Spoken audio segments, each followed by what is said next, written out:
చిత్తూరులో మంత్రి సమావేశం. ఖమ్మంలో ట్రాఫిక్ అవగాహన కార్యక్రమం. ఖమ్మంలో తీవ్ర ఎండలు నమోదయ్యాయి. భద్రాచలంలో ఆలయ అభివృద్ధి నిధులు. ఖమ్మంలో ఏసీబీ దాడులు. సమ్రాట్ చౌదరి ప్రమాణ స్వీకారం. హిమంత బిశ్వ శర్మ శుభాకాంక్షలు. హైదరాబాద్లో టీవీ ప్రీ రిలీజ్ ఈవెంట్. ఖమ్మంలో అభివృద్ధి పనులు ప్రారంభం. ఖమ్మంలో కాంగ్రెస్ నాయకుడు మరణం. కర్నూలులో మొబైల్ రికవరీ మేళా. సిరిడిలో సాయిబాబా ఆరాధన.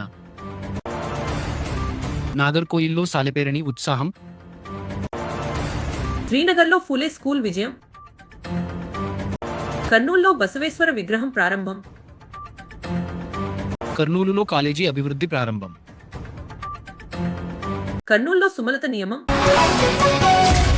చిత్తూరు జిల్లాలో జిల్లా ఇన్ఛార్జ్ మంత్రి మండిపల్లి రాంప్రసాద్ రెడ్డి జిల్లా అభివృద్ధిని వేగవంతం చేయడానికి ప్రభుత్వ అధికారులు ప్రజాప్రతినిధుల మధ్య సమన్వయం అవసరమని పేర్కొన్నారు. కలెక్టరేట్లో నిర్వహించిన జిల్లా సమీక్షా కమిటీ సమావేశంలో మంత్రి ఈ వ్యాఖ్యలు చేశారు.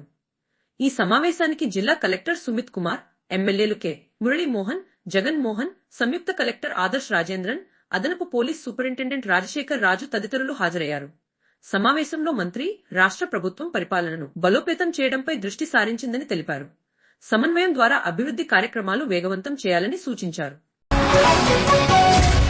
ఖమ్మం నగరంలో ట్రాఫిక్ అవగాహన కార్యక్రమం నిర్వహించారు. అర్బన్ ఎస్ఐ వీరేందర్ ఆధ్వర్యంలో డ్రైవర్లకు అవగాహన కల్పించారు. వాలిడ్ లైసెన్సులు పరిశీలించి స్కూల్ బస్సుల పరిస్థితిని తనిఖీ చేశారు. విద్యార్థులకు ట్రాఫిక్ నిబంధనలపై అవగాహన పెంచాలని డ్రైవర్లకు సూచించారు.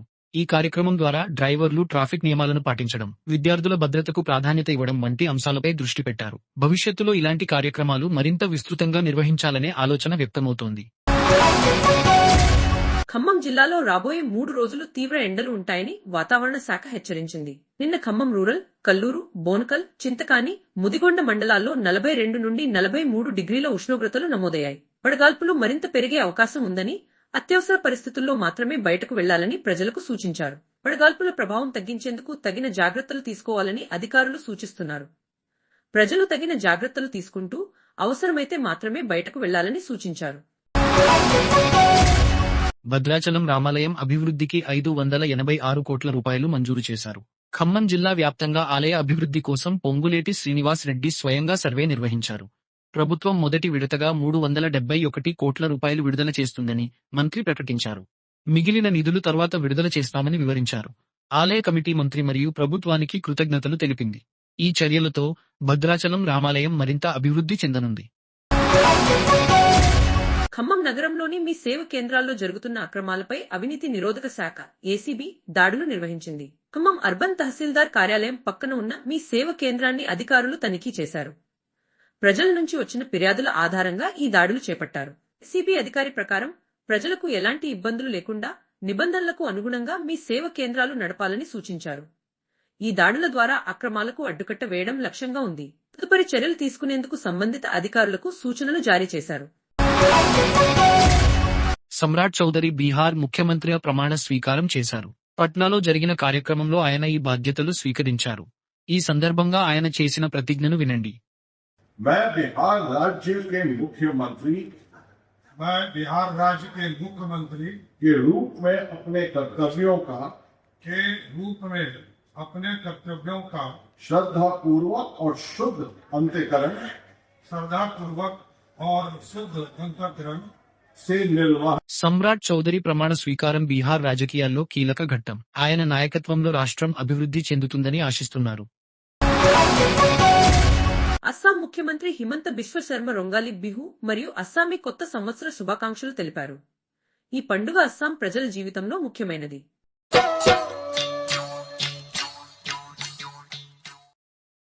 ఈ పండుగ అస్సాం సంస్కృతిలో ప్రత్యేకమైనది.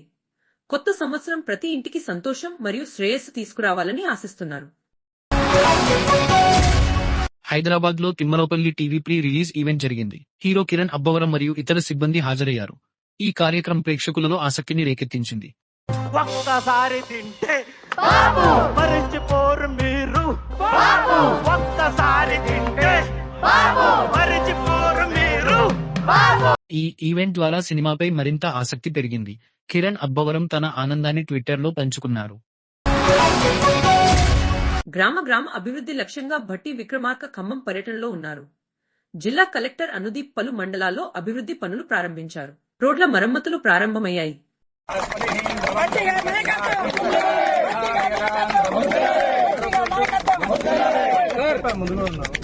ఈ అభివృద్ధి పనులు గ్రామీణ ప్రాంతాలకు మేలు కలిగించనున్నాయి. రోడ్ల మరమ్మతులు ప్రజలకు సౌకర్యాన్ని అందిస్తాయి. ఖమ్మం జిల్లా కాంగ్రెస్ నాయకుడు మహ్మద్ జావీద్ రోడ్డు ప్రమాదంలో మరణించారు. హైదరాబాద్ ఖమ్మం రహదారిపై జరిగిన ఈ ప్రమాదం తీవ్ర దిగ్భ్రాంతిని కలిగించింది. మరిన్ని వివరాలు తెలుసుకుందాం.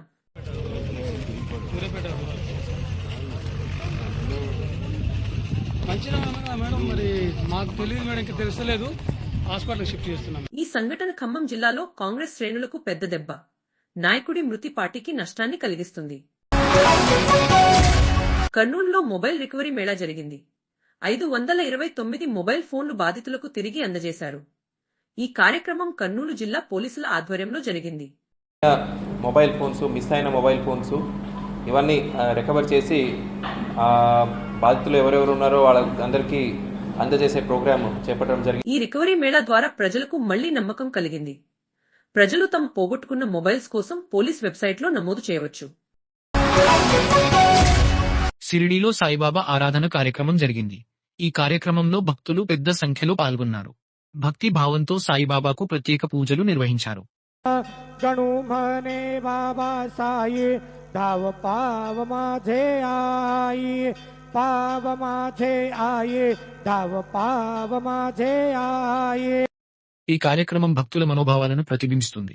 భక్తుల ఆరాధనతో షిరిడీ ఆలయం ప్రతిధ్వనించింది. ఈ కార్యక్రమం భక్తుల ఆధ్యాత్మిక అనుభూతిని పెంచింది. నాగర్కోయిల్లో జరిగిన సాలెపేరణి ప్రజల్లో ఉత్సాహాన్ని పెంచింది. ఈ సాలెపేరణి ద్వారా ప్రజలు పెద్ద సంఖ్యలో పాల్గొన్నారు. ఇది జాతీయ జనతా కూటమికి పేరుతున్న మద్దతును సూచిస్తుంది.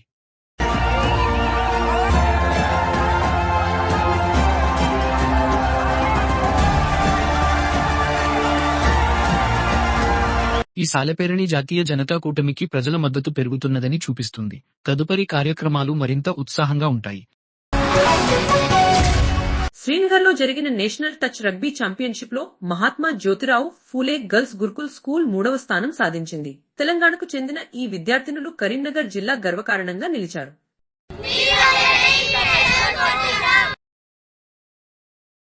ఈ విజయం తెలంగాణలో బాలికలకు ప్రోత్సాహం ఇస్తుంది.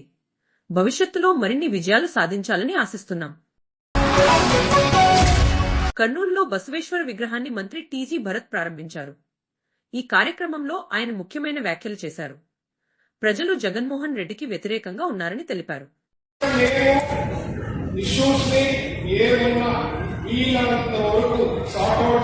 ఈ వ్యాఖ్యలు రాజకీయ వాతావరణాన్ని ప్రభావితం చేయవచ్చు. లింగాయత్లను ఓబీసీ జాబితాలో చేర్చడానికి కృషి చేస్తానని మంత్రి తెలిపారు. కర్నూలులో సిల్వర్ జూబ్లీ కాలేజీ అభివృద్ధి పనులు రోనుట 30 కోట్లతో ప్రారంభమయ్యాయి. ఈ నిర్మాణాలు పూర్తయితే ఇది భారతదేశంలోనే ఉత్తమ కాలేజీగా నిలుస్తుంది. కానీ కూటమి ప్రభుత్వం పూర్తి చేయలేదు. సిల్వర్ జూబ్లీ కాలేజ్ జగన్నాథ్ ఘట్టం చూసినారా మీరు? చూసిన బిల్డింగ్ పైన 130 కోట్లతో ఎందుకు దాన్ని? సిల్వర్ జూబ్లీ కాలేజీ నిర్మాణం ఆలస్యం విద్యార్థులకు నష్టకరం. ఇది విద్యారంగంలో ప్రగతికి అడ్డంకిగా మారింది.